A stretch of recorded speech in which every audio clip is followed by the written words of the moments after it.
میں انہیں کو دیکھ لیتا ہوں. وہاں کھڑے کھڑے آپ نے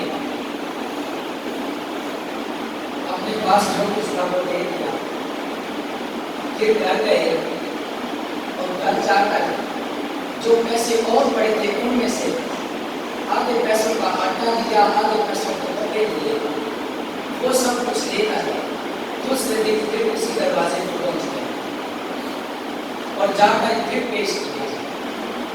پوچھا یہ کون سا مال ہے؟ جواب دیا یہ تحفے کا مال ہے. کیونکہ آگے حضرت سیدنا پاک سلام علیہ پہ صدقہ حرام ہے. سیدوں کے لیے صدقہ جائز ہے؟ وہ دوسرے کا جائز ہے؟ نہیں ہے. سیدوں کے لیے صدقہ جائز نہیں ہے. سرکار اسلام نے تو احتیاط یہاں تک فرمائی ہے کہ حضرت امام حسن رضی اللہ عنہ چھوٹی عمر تھی تو صدقے کی کھجوریں آئی ہوئی تھی. آپ نے ایک بار نکلنا چاہا تو نبی کریم صلی اللہ علیہ وسلم نے اپنی مبارک انگلی کے ساتھ اس کو جو اندر جانے والی کھجور تھی اس کو باہر کھینچ دیا. اتنی احتیاط ہے سیدوں کے لیے. جواب دیا کہ یہ مال صدقے کا نہیں، یہ تحفے کا مال ہے. ماں نے پکڑا وہ مال تو اس نے ایک دعا دی. 4 بیٹیاں تھیں، اس نے مال پکڑ کے پہلی بیٹی کو عطا کیا. کہا بیٹی یہ لے لو تحفہ تمہارے لیے. پہلی دعا ماں نے کی. جب وہ تحفہ پہلی بیٹی نے پکڑا تو اس نے بھی ایک دعا دی. اس نے دوسری بہن کو دے دیا، اس نے بھی ایک دعا دی. اس نے تیسرے کو دے دیا، اس نے بھی ایک دعا دی. اس نے سب سے چھوٹی بہن کو جس وقت وہ تحفہ دیا، یہ تحفہ آیا ہے، اس کو پکڑایا تو اس نے جو دعا دی وہ کتاب والے نے نقل کی ہے. کہا اس نے یہ جواب دیا اللہ تعالیٰ کل قیامت والے دن میرے نانے کے جھنڈے کے نیچے تمہیں بھی جگہ عطا فرمائے. چھوٹی بیٹی نے یہ دعا دی. وہ صحیح فرماتی ہیں کہ میرے دن گزرتے گئے لیکن دل کے اندر وہ بات بقیہ تھی کہ اگر یہ کام نہ ہوتا تو میں بھی تو حج کرنے جاتا. اور ایمان والا جو بندہ ہوتا ہے اس کے دل کے اندر، اس کے قلب کے اندر اللہ تعالیٰ نے ایک ایسی چاہت رکھی ہے کہ جب کوئی بھی مکہ شریف اور مدینہ شریف کا نام آتا ہے ایمان جھوم جاتا ہے. یہ صاحب ایمان کے لیے ایمان والے بندے کے لیے کہ جس کے دل کے اندر ایمان کی شمع روشن ہوتی ہے، اس کے دل کے اندر یہ ایسی خاص چاہت ہوتی ہے جو رب تعالیٰ نے رکھی ہوتی ہے. دل کے اندر وہ خاص بات تھی. بار بار خیال بھی آتا ہے کاش اگر تو بھی چلا جاتا تو تو بھی وہی کام کرتا. جو آج وہ چارج نہ رہے وہ کس طرح گئے اور کون کون سے معاملات میں پیش آئے. صاحب فرماتے ہیں دن گزرتے گئے. جب قافلے والوں کے پلٹنے کا وقت آیا تو فرماتے ہیں جس طرح جانے کے وقت میرے دل کے اندر تو محبتیں بڑھی ہوئی تھی، اب وہ آ رہے تھے تو پھر دل کے اندر وہ محبتیں بڑھ گئی. دل نے یہ کہا کہ اگر تو نہیں جا سکا تو کیا ہوگا، جو دیکھ کے آ رہے ہیں جب انہیں تو دیکھا. حدیث پاک کے اندر آتا ہے نبی کریم رحیم صلی اللہ علیہ وسلم نے ارشاد فرمایا جو حاجی حج کرنے کے لیے جاتے ہیں جب پلٹ کے آئیں تو تم ان کی زیارت کے لیے جایا کرو. حدیث پاک کے اندر آتا ہے نبی کریم صلی اللہ علیہ وسلم نے حکم فرمایا جو حاجی حج کرنے کے لیے جاتے ہیں جب پلٹ کے آئیں تو ان کی زیارت کے لیے جایا کرو اور انہیں دعاؤں کے لیے کہا بھی کرو. عرض کی حضرت وہ کس لیے فرمایا؟ اس لیے جب وہ وہاں جاتے ہیں اللہ کی اتنی رحمتیں برستی ہیں کہ پہلے گناہ معاف ہو جاتے ہیں اور اتنے درجے بلند ہو جاتے ہیں کہ پلٹ کے جب آ جائیں گناہوں سے بچتے رہیں تو جب تک رب کی رحمتیں سامنے آ رہتی ہیں اور میں جب جو دعا کرتے ہیں اللہ ہر دعا کو قبول کرتا ہے. دل کے اندر یہ خیال تھا میں حج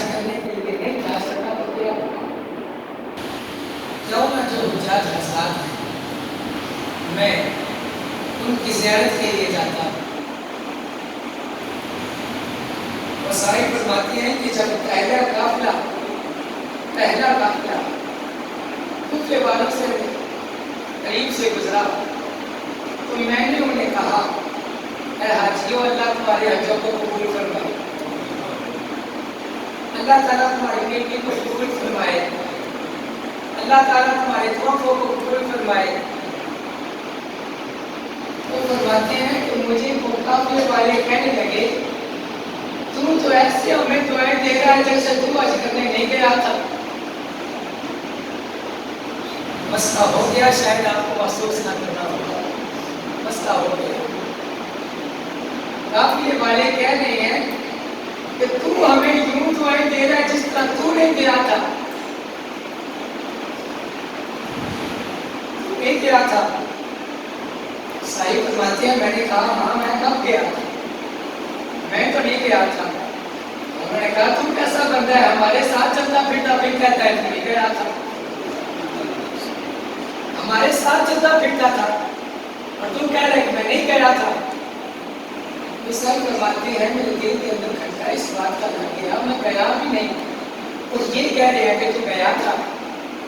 فرماتے ہیں کہ میں نے کہا اچھا چلو کوئی اور قافلہ آئے گا ہم سے بات کریں گے, شاید ایک تو کچھ غلط فہمی نہ کوئی. آپ فرماتے ہیں دوسرا قافلہ جس وقت وہ گزرا کفے شہر سے, جب فرماتے ہیں میں نے پھر وہی دعائیں دی حاجیو اللہ تعالیٰ تمہارے حجوں کو قبول فرمائے, اللہ تعالیٰ تمہاری نیکیوں کو قبول فرمائے. اور فرماتے ہیں کہ وہ قافلے والے بھی کہنے لگے کہ تو ہمیں ایسے دعائیں دے رہا ہے جس طرح تو نہیں گیا تھا, تو ہمیں ایسے دعائیں دے رہا ہے جس طرح تو نہیں گیا تھا. آپ فرماتے ہیں ایسا دن چڑھا تھا کہ دوسرا قافلہ ملا, وہ بھی کہہ رہے ہیں کہ تم گیا تھا, اور میں کہتا ہوں کہ میں لانے کا مقصد یہ ہوتا ہے کہ کچھ آپ کو بھی سمجھ آ رہی ہوگی, مجھے بیان کرنے کا بھی پتہ چلتا ہے. وہ فرماتے ہیں دوسرے قافلے والے نے یہ کہا 2 3 4 قافلے گزرے تو میں ان سے جب کہتا تو وہ مجھے یہی کہتے کہ ہمیں جو دعائیں ایسے دیتا ہے جیسے تو نہیں گیا تھا. آپ فرماتے ہیں میں نے کہا اچھا جب میرا اپنے گاؤں میں قافلہ آیا, شہر پر قافلہ آیا تو ان سے بات کروں گا, ان سے ملوں گا, شاید ان قافلے والوں کو غلط فہمی ہو رہی ہے. آپ فرماتے ہیں جب کوفے والوں کا وہ قافلہ آیا نا تو فرماتے ہیں میں انہیں ملنے کے لیے گیا تو میں نے کہا اے حاجیو اللہ تمہارے حجوں کو قبول فرمائے, اللہ تمہاری نیکیوں کو قبول فرمائے. آپ فرماتے ہیں وہ کوفے والے بھی بول کے کہنے لگے تو ایسے دعا دیتا جیسے تو نہیں گیا تھا. وہ کوفے والے بھی کہنے لگے کہ تو ہمیں ایسے دعائیں دے رہے جیسے تو نہیں گیا تھا. تو آپ فرمانے لگے کہ میں واقعی نہیں گیا تھا, تم کیسے کہتے ہو؟ تو کہتے ہیں کوفے والے جو قافلہ تھا نا وہ کوفے والوں کا, ان میں سے ایک بندہ بولا اور کہنے لگا جب مسجد نبی سے باہر آ رہے تھے تو یہ گٹھڑی تو نے مجھے کیوں دی تھی, یہ گٹھڑی تو نے مجھے کیوں دی تھی, یہ لے اپنی گٹھڑی اور لے چل. وہ فرماتے ہیں میں نے انکار کیا مگر اس نے کہا یہ گٹھڑی تمہاری ہے. آپ فرماتے ہیں میں نے گٹھڑی کو پکڑ لیا جس کے اوپر لکھا ہوا تھا من عاملنا رابطہ, من عاملنا رابطہ, من عاملنا رابطہ, جس نے ہمارے ساتھ معاملہ کیا ہے اس نے نفع ہی پایا ہے.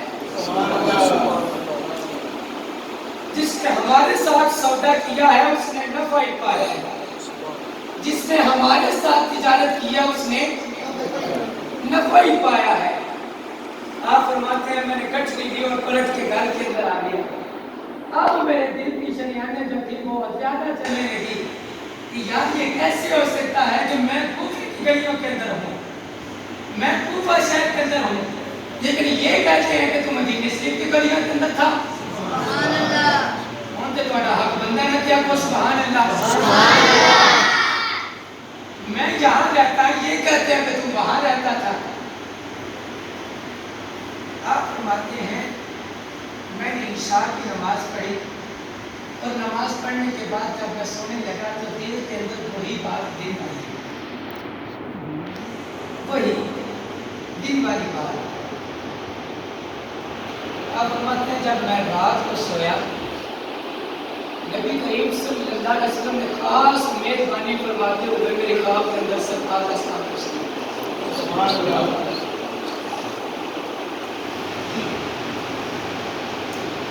جب نبی کریم صلی اللہ علیہ وسلم میرے خواب کے اندر تشریف لائے تو وہ فرماتے ہیں نبی علیہ السلام نے مہربانی فرمائی، مجھے دست بوسی کا شرف حاصل ہوا۔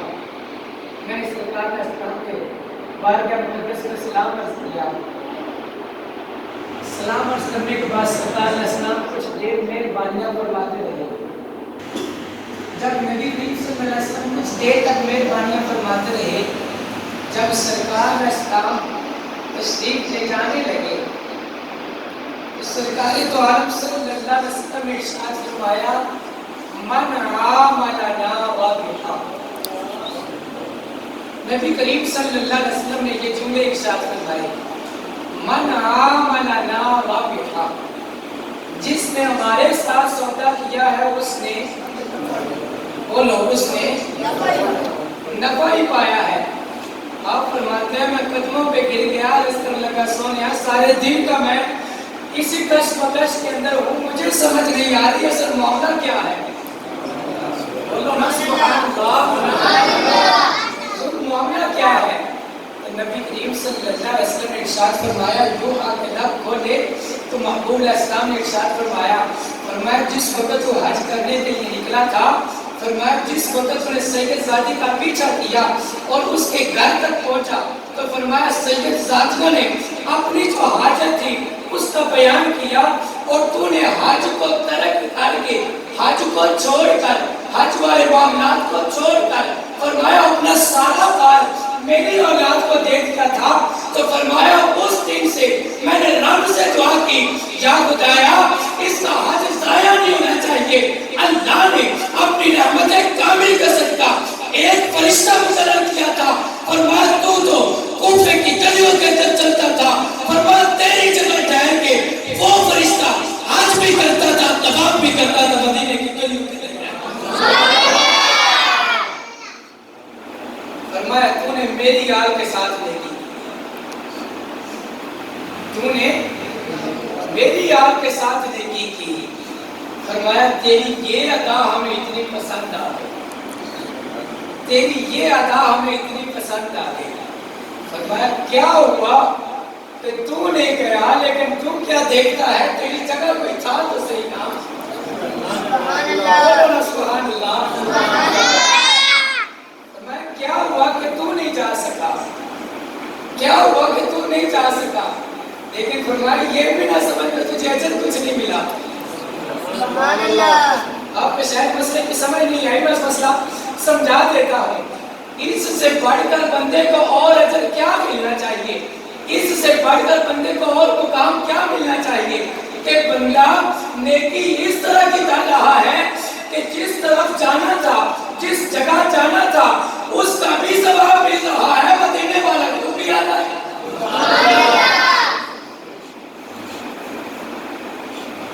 وہاں جو جانے والے تھے ان کا تو یہی حال تھا کہ جا رہے ہیں، پتہ نہیں کہ یہ کیا ہوا قابل قبول ہے بھی کہ نہیں قبول، لیکن یہ بھی ایک نیکی ہے، یہ بھی ایک حج کا طریقہ ہے، یہ بھی ایک چیز ہے۔ اس کا یہ مطلب نہیں کہ میں آپ کو یہ راستہ دکھا رہا ہوں کہ جس پہ حج واجب ہو وہ حج نہ کرے، کسی غریب کو دے، اس کا یہ مطلب نہیں، بلکہ یہ سمجھانا چاہتا ہوں کہ کبھی کبھی نیکی ایسے کام آ جاتی ہے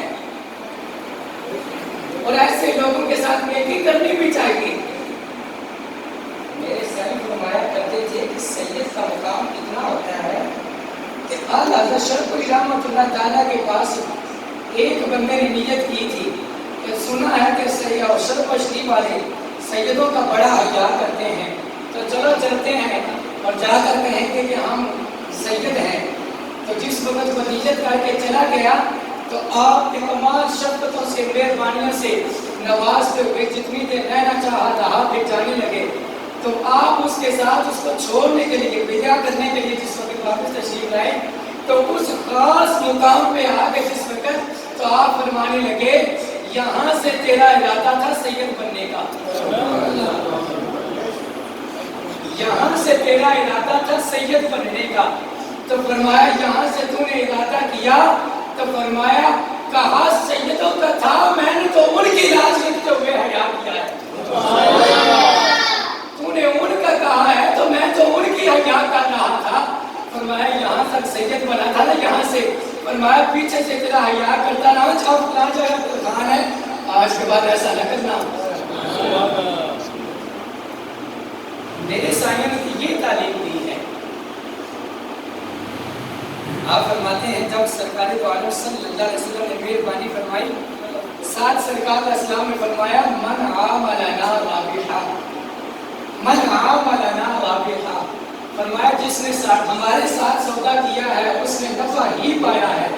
آپ فرماتے ہیں سرکار اسلام نے 2-3 مرتبہ یہ جملہ ارشاد فرمایا من عاملنا رابحا، من عاملنا رابحا، من عاملنا رابحا، تو آپ فرماتے ہیں محبوب اسلام کا بار بار اس جملے کو دہرانا مجھے اس چیز کی یاد دلا رہا تھا کہ جس طرح میں آیا ہوں وہ چیز جو وہ گٹھلی جو تجھ تک پہنچی ہے یہ نہ سمجھنا وہ کسی اور سے طرف سے آئی ہے، فرمایا میرا آنا بھی اس وجہ سے تھا، وہ سب کچھ بیچنا بھی ہماری طرف سے تھا۔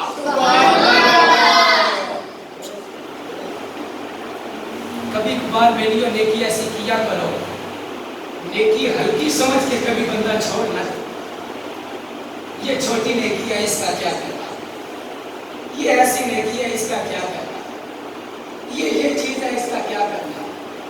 اللہ تعالیٰ غفور رحیم ہے، مہربانی فرمانے پہ آئے تو اس چھوٹی نیکی کی وجہ سے اللہ تعالیٰ بندے کی بخشش فرما دے۔ کبھی بھی نیکی کو ہلکا نہ سمجھو، چھوٹی سے چھوٹی نیکی ہو۔ کتابوں کے اندر تفسیروں کے اندر یہاں تک مسئلہ لکھا ہے کہ جو جادو ہوتا ہے نا، جادو یہ بندے کے ایمان کو خراب کرتا ہے، اور جس وقت جادو سکھایا جاتا تھا تو قرآن سے جو پہلے اس بارے کی تفسیر پڑھ کے دیکھو، جس کنویں کے پاس بیٹھ کر وہ جادو کی باتیں کی جاتی اور سکھایا جاتا تھا، جو سیکھنے والا بندہ جادو سیکھنے کے لیے آتا تھا وہ دیکھتا تھا کہ کنویں کے اندر جو پانی